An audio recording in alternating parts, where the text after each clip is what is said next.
Құрылтай сайлауындағы азаматтардың белсенділігіне шетелдіктерде оң баға беріп отыр. Америкалық сарапшы Камран Бохаридің пікірінше, дауыс беру процесінің ашық ұйымдастырылуы қоғамның саяси өзгерістерге көзқарасын аңғартады.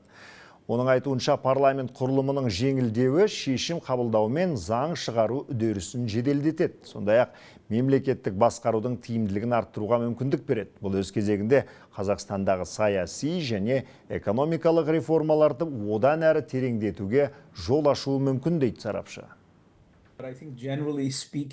Алайда жаңа бір палаталы заң шығарушы орган өз жұмысын бастағанда ғана сайлаудың тек бастамасы болғаны анық көрінеді.